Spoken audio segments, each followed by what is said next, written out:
몸된 교회라는 제하에 함께 은혜를 나누고 싶습니다. 주님의 몸된 교회가 한 몸으로 성장하기 위해서는 오늘 주신 말씀 고린도전서 12장 12절부터 27절까지의 말씀을 통해서 우리가 어떻게 우리가 교회가 성장해야 되고 하나님의 몸된 교회를 위해서 내가 섬겨할 것이 무엇인지 그 부분을 살펴보도록 하겠습니다. 보면 성경에서 한 몸이다. 이 한 몸을 강조하는 것은 딱 두 군데입니다. 부부가 연합하여 한 몸이 되는 것 에베소에서 나와 있죠. 그리고 두 번째는 오늘 교회라고 말씀하고 있습니다. 교회는 어떤 교회든지 주의를 강조하고 있습니다. 주의는 교회에 있어서 그만큼 중요하다는 얘기인데 왜 중요한가?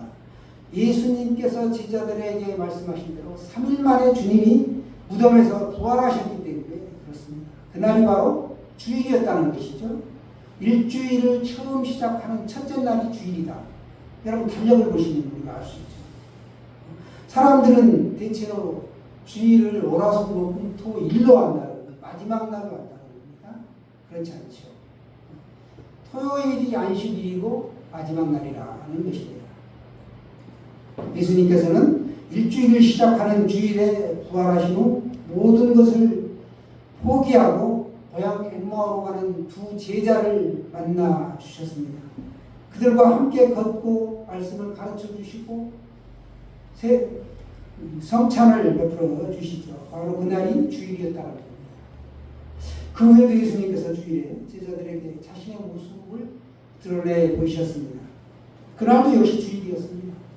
여러분처럼 이렇게 오늘 예배를 드리는 날이라는 거죠. 초대교회는 주일마다 모여 부활하신 주님을 예배하고 떡을 떼며 같이 이렇게 보냈습니다. 5일을 있었다는 겁니다. 그리고 재림하실 주를 기다렸습니다. 소망 가운데 기다렸죠. 예수님은 말씀하십니다. 교회는 한 몸이다. 그리고 우리가 그 주님을 메시아로 고백하고 복음을 우리는 전하고 있습니다. 복음을 전하는 게 우리가 마음대로 전하는 게 아니고 성경에 기반하여 부활하신 예수님을 우리가 증거하는 것이죠. 더 나아가 삶으로도 우리가 보이는 것입니다. 교회는 과거나 지금이나 한결같이 성경을 사용하고 있는 것은 왜 그런가? 지상명령이기 때문에 그렇습니다. 주일마다 우리는 예배당에 모여 삼위일체 하나님께 이렇게 예배를 합니다. 성령이 아니고는 누구든지 예수를 주라고 시인할 수 없다라고 성경은 명백하게 말씀하고 있습니다. 성령께서 주라고 고백하는 교회가 하나님을 잘 드러낼 수 있고 하나님 나라를 보여주고 있다라는 거죠. 사람에게 각 사람에게 은사를 하나님께서 부어주셨습니다. 주의 일을 하도록 은사를 부어주신 것이죠. 전 세계에 80억 인구가 있는데 똑같은 얼굴을 가진 사람이 없어요. 지문도 다 다르고 그처럼 우리 각 교회에 이런 지체들이 다 있는데 다 다르다는 거예요. 얼굴도 다르고 성격도 다르고 살아온 과정도 다르고 믿음의 어떤 연륜도 다르다는 겁니다. 그러나 교회 안에서 예수님 안에서는 우리가 한 몸이다 라는 걸 오늘 말씀하고 있습니다. 12절을 보시면 몸은 하나인데 많은 지체가 있고 몸의 지체가 많으나 한 몸인 것 같이 그리스도도 그러하니라. 몸된 교회, 그리스도의 몸이다. 교회의 몸은 그리스도가 교회의 몸이 되시고 교회에 보시면 이렇게 각 지체가 있듯이 우리 몸도 바울은 우리 몸을 통해서 이렇게 비교해서 설명을 해주셨는데 눈이 있고 코가 있고 귀가 있고 입이 있죠. 뼈대도 있고 안에 있는 뇌도 있고 장기도 있고 다 있단 말이죠. 그런데 그 어느 하나만 빠져도 이 완전체를 이룰 수가 없어요. 그것처럼 그 중에 가장 중요한 게 머리인데 머리가 어디냐? 예수 그리스도가 교회의 머리가 되신다. 사도 바울이 교회를 이런 사람의 몸의 지체로 비교하는 이유가 있습니다. 주님처럼 살아있기 때문에 살아있는 몸이기 때문에 그런 것이죠. 그래서 교회는 이 지상 교회는 유형의 교회가 있고 무형의 교회로 나눌 수도 있고 또 세 가지 교회가 나누면 또 어떤 교회가 있냐면 우리 예수 믿는 한 사람 한 사람이 각자 교회라는 거예요. 거룩한 성전이기 때문에 교회가 되고 또 가정에 교패를 붙여놓죠. 우리 교회는 교패가 없는데 대문에 이렇게 교패를 붙여놓게 됩니다. 무슨 교회. 그 가정교회가 또 교회라는 겁니다. 그리고 또 세 번째 교회는 지금처럼 이렇게 예배드리는 지교회. 각자의 지교회가 있는데 우주적인 교회는 딱 하나라는 거예요. 하나. 전체적인 교회는 예수님이 머리가 되시는 전 세계의 교회. 이걸 통합해서 하나다. 우주적인 교회다라고 볼 수 있습니다. 여러분, 성령께서 세례를 통하여 우리가 한 몸이 되도록 하셨다라는 겁니다. 여러분 세례 다 받으셨잖아요. 세례를 통하여 우리가 거듭났고 하나님의 자녀가 되고 이렇게 된 것입니다. 그래서 성령 세례를 통하여 우리가 예수님을 내 안에 모시고 이렇게 예배할 수 있고 기도할 수 있는 것입니다. 13절에도 보시면 우리가 유대인이나 헬라인이나 종이나 사유인이나 다 한 성령으로 세례를 받아 한 몸이 되었다. 그리고 또 말합니다. 다 한 성령을 마시게 하셨다. 성령 안에서 한 몸이고 한 지체라는 거다. 몸이 기능이 여러 가지가 있고 지체가 다르지만 한 몸 안에 있는 것처럼 교회도 우주적으로 하나다라는 겁니다. 한 성령으로 된 교회라는 것입니다. 이렇게 된 것이 나 때문이 아니다. 성령 때문에 그렇다. 피부색이 다르고 인종이 다르고 혈액형이 달라도 사회적 신분이 다르고 성령 안에서 한 세례를 받은 한 몸이다 라는 걸 오늘 강조하고 있습니다. 교회는 그래서 영적인 유기체다라고 볼 수 있습니다. 다 한 성령을 마시게 했기 때문에 그렇습니다. 우리가 그래서 한 성령 안에서 우리가 말씀을 사모해야 되는 것이죠. 서로 다른 교회에서 각자 신앙생활을 하지만 우리 모두가 주 안에서 한 몸이기 때문에 우리는 그리스도인이다, 신앙인이다 라고 얘기를 하고 있습니다. 대표적으로 한국에 지상하면 이어령 박사를 꼽을 수가 있는데 사람들이 그에게 얘기했다고 해요. 왜 교회에 가느냐 비난적으로 묻는 사람들이 주변에 있었습니다. 지성인이라면 집에서 찬송 부르고 성경 읽으면 되지 굳이 사람들 앞에 나서서 예수 믿는 티를 내지 말라는 거예요. 일견 타당하는 것처럼 보이죠? 그때마다 이 박사가 그 사람들에게 이렇게 물었다고 합니다. 배고프면 어디에 가지? 식당에 가지요. 뭔가 하고 싶을 때는 도서관에 가지요. 그럼 심심하면 극장에 영화 보러 갑니다. 몸이 아프면 병원에 가지요. 그러면은 먹어도 배고프고 마셔도 갈증나고 놀아도 심심하고 배워도 답답하면 어디를 가나? 이때 아무도 대답을 못하더라는 거예요. 그러면서 그들은 이제 대답 대신에 엉뚱한 질문을 합니다. 어느 교회에 무슨 장로하고 소송이 붙었대, 재판이 붙었대, 싸우고 또 그 교회에 가면 뭐 이상한 들리는 소문 어쨌대 저쨌대 이런 것들을 예로 들면서 그런데도 왜 교회를 가느냐라고 이제 하더라는 겁니다. 그때 이 박사가 대답을 해줬습니다.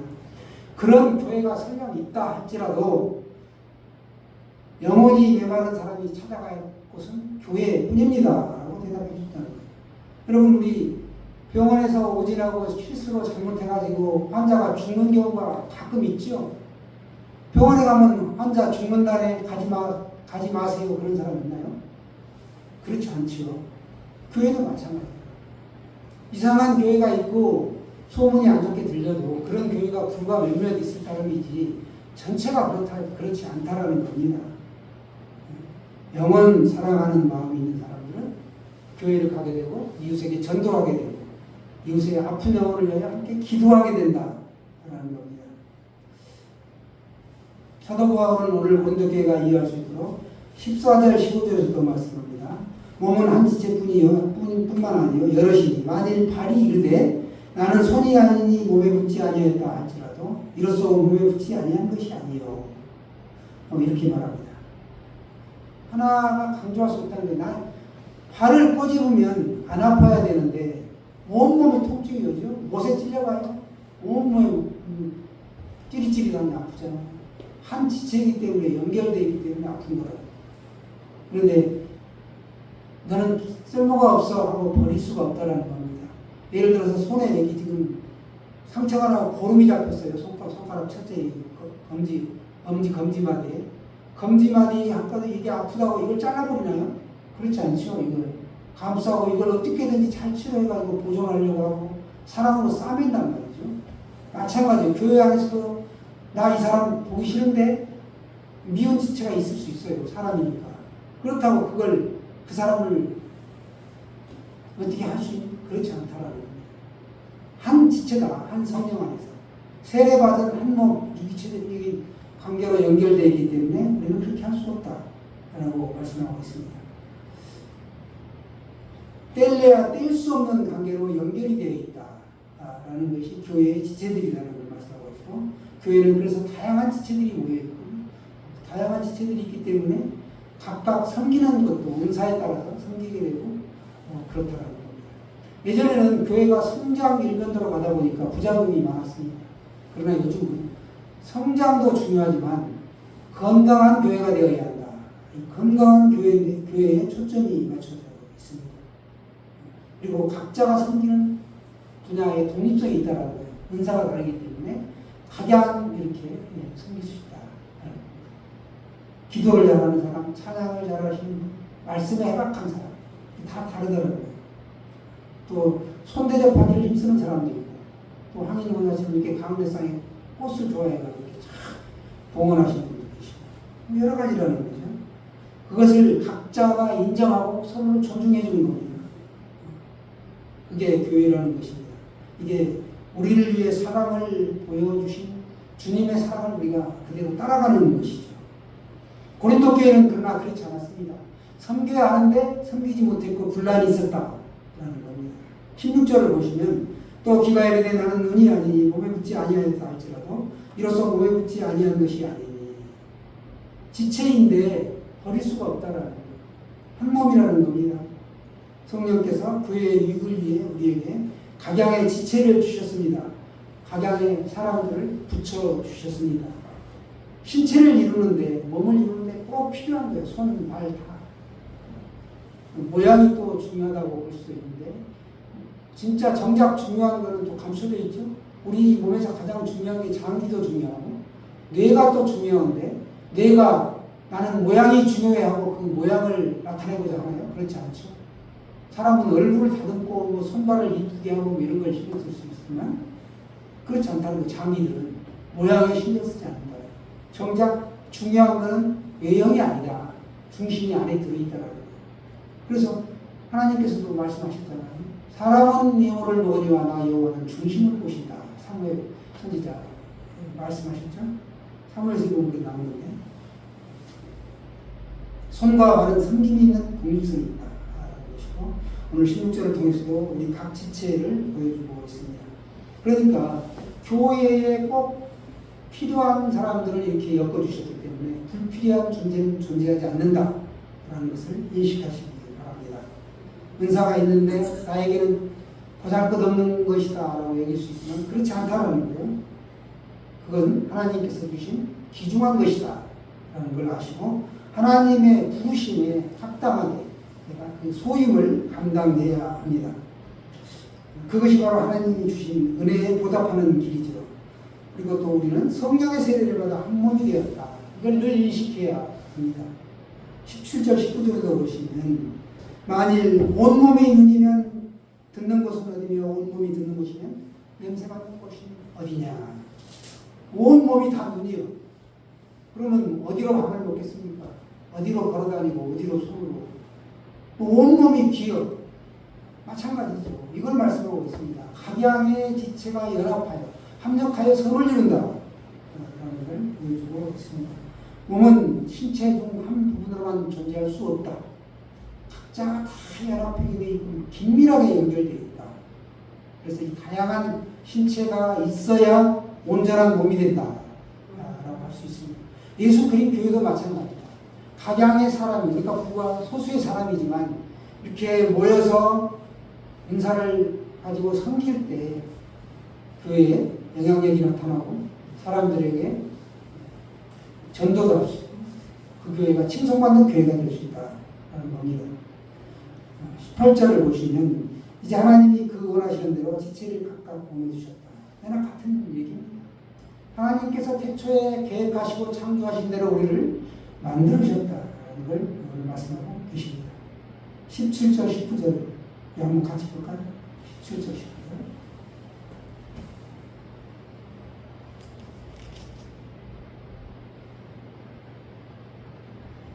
17절부터 19절까지 시작. 만일 온몸이 듣는 것은 어디냐? 온몸이 듣는 것이면 냄새 맡는 것은 어디냐? 그러나 이제 하나님이 그 원하시는 대로 지체를 각각 몸에 두셨으니 만일 다 한 지체뿐이면 몸은 어디냐? 몸의 모든 지체는 많으나 몸은 하나다. 이걸 알아야 된다. 우리 다 알고 있지 않습니까? 이제 지체는 많으나 몸은 하나다. 10절에서 그렇게 말씀하고 있습니다. 다 같이 21절도 그게 나옵니다. 21절 시작. 눈이 손더러 내가 너를 쓸 데가 없다 하더나 또한 머리가 발더러 내가 너를 쓸 데가 없다 하지 못하리라. 아멘. 만약 몸 안에 분쟁이 일어나 자신의 이익과 자랑만을 드러놓는다면, 자랑만을 내세우면, 흔한 말로 즉 선을 넘으면 어떻게 되냐? 그거는 몸 안에 세포가 비대하게 자라가지고 자기만 자라가지고 암세포가 되는 것처럼 그것은 자기도 죽이고 남도 죽이는 결과를 종래에 가지고 말 것이다 라는 겁니다. 각 기관이 다 필요하고 각 사람이 각 10년 후에 보여주신 은사가 있기 때문에 다 각기 존귀한 존재이고 다 필요한데 저 사람은 좀 교회 안 나왔으면 좋겠다. 혹시라도 그런 생각을 가진 분이 계신가요? 이 시간에 그런 분이 없길 바랍니다. 바울은 고린도 교회 가서 경시하는 자들에게 지체들의 특성을 이렇게 이야기하였습니다.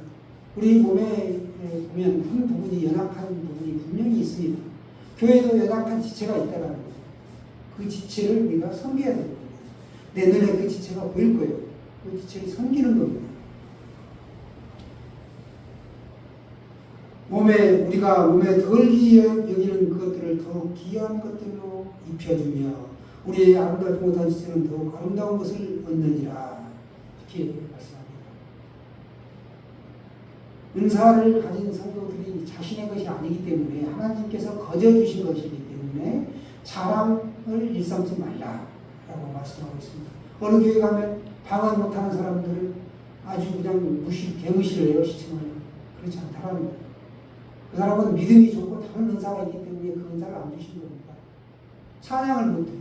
그럼 그 사람은 또 다른 걸 그 은사를 또 주셨어요. 여러분 그렇습니다. 각양의 은사를 다 받으면 좋지만 한계가 있죠.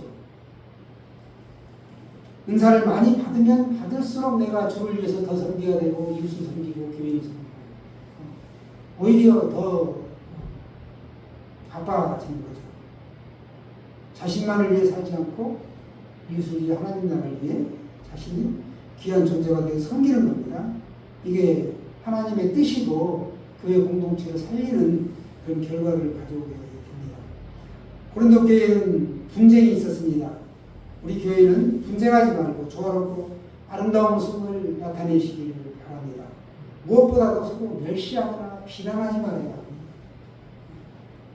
그러면 우리가 교회에서 하나님의 뜻대로 살려면 말씀 안에 붙여 있어야 되고 각기 다 귀한 존재라는 것을 우리가 명심하셔야 합니다.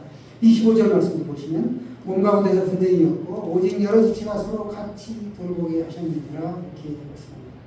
교회는 하나님께서 주신 특성이 있는데 외형적으로 판단해서는 안 된다라는 겁니다. 교회는 서로가 지체의 특성을 인정하면 분쟁할 필요가 없죠. 사람은 하나님 앞에 누구나 똑같은 죄인이라는 거예요. 다 죄인. 죄인인데 용서받은 죄인이라는 겁니다. 예수님께서 우리를 값없이 구원해 주셨습니다. 그렇다면 교회를 위해 내가 해야 될 일이 무엇인가? 이걸 한번 더 심도 있게 생각해 보셔야 합니다. 무엇보다도 지체들이 서로 연합할 수 있도록 우리가 교제를 해야 한다. 이것이 바로 공교회를 이루는 핵심적인 방법입니다. 그래서 우리가 교회에 모이기를 힘쓰는 것이죠. 주님께서는 교회를 통해 구원을 이루시길 원하신다는 겁니다. 작은 천국이 가정과 교회이기 때문에 특별히 교회를 통해서 교회에 나가서 예배하고 교제하고 하는 걸 원하신다는 겁니다. 그래서 교회는 서로 돌봄이 필요하고 한 지체가 고통받으면 내 몸이 아픈 거예요. 그런가 보다가 아니라 내 몸이 아픈 거다. 한 지체가 영광을 얻으면 내가 영광을 얻는 거다. 국가대표 선수가 우승하면 나라를 대표하기 때문에 우리가 기쁘잖아요. 똑같은 거예요. 교회는 하나의 공동체이기 때문에 사람의 신체처럼 아프면 우리가 서로를 돌보아야 주어야 한다라는 것이고, 서로 유기적인 연결체, 공동체이기 때문에 우리가 서로 돌봐야 된다. 그리고 통일성을 상실해서는 안 된다라는 것. 그리고 무엇보다도 고린도 교회처럼 분쟁이 있어서는 안 되겠다라는 겁니다. 교회는 한 성령으로 세례를 받아 한 몸이 되었습니다. 사도 바울은 그래서 오늘 말씀합니다. 너희는 그리스도의 몸이요 지체의 각 부분이라, 이렇게 말씀하고 있습니다. 우리가 눈에 보이는 방식대로 우리가 사람을 판단하고 정죄하지 말아야겠습니다. 우리 교회로 불러주신 이유가 있습니다. 여러분들 사명이 있기 때문에 부르신 거예요. 이 조그만 개척교회에 맞는 사명이 분명히 있다. 그래서 우리를 불러주신 겁니다. 우리는 값없이 은혜로 선물을 받았기 때문에 거저 받은 것을 거저 돌려주는 거예요. 다시 값없이 받은 걸 값없이 돌려주는 거다. 이걸 기억하시고, 자기 주장을 너무 강하게 내세우거나 남을 무시하거나 비난하거나 이런 것이 절대로 우리 교회에는 있어서는 안 되겠다라는 걸 이 시간에 다시 한번 말씀드리고 싶습니다. 교회의 몸은 하나인데 많은 지체가 있다. 다시 말씀드리지만 그렇다고. 몸은 하나. 그리스도의 몸이기 때문에 어느 것 하나 버릴 것이 없다. 쓸데없는 것은 없다. 라는 것을 말씀드립니다. 부족한 것이 있으면 하나님은 우리에게 채워주시고 각 사람을 존귀하게 만들어 주십니다. 연약한 지체는 장성한 분량에 이르도록 하나님이 또 도와주신다. 섬기는 사람을 붙여주시고 믿음이 장성할 수 있도록 말씀을 주시고 기도할 수 있도록 하시고 찬양을 주시고 그 사람 안에 같이 살아갈 수 있도록 동행해 주신다는 것을 기억하십시오. 오늘날 일부 교회도 고린도와 같은 현실에 처해 있습니다. 고린도 교회의 모습을 보면서 주님께서 말씀하시는 방향대로 우리가 가고 있는가, 아니면 곁길로 세워 나가는가, 이걸 한번 판단해 보시는 겁니다. 교회의 머리는 주님이시다. 거기서 벗어나면 우리가 잘못하는 것이죠. 여러분, 교회가 세상과 다른 것은 하나님께서 주신 그 은혜의 선물을 받아 그 길로 가기 때문에 다른 거죠. 교회는 세상과 다른 것이요, 아니 세상과 같을 수가 없다. 이런 교회를 우리가 사랑하며 한 성령으로 세대를 받아 한 몸이 되었기 때문에 이 한 몸 된 예수 그리스도 교회를 잘 섬기시기를 축원합니다.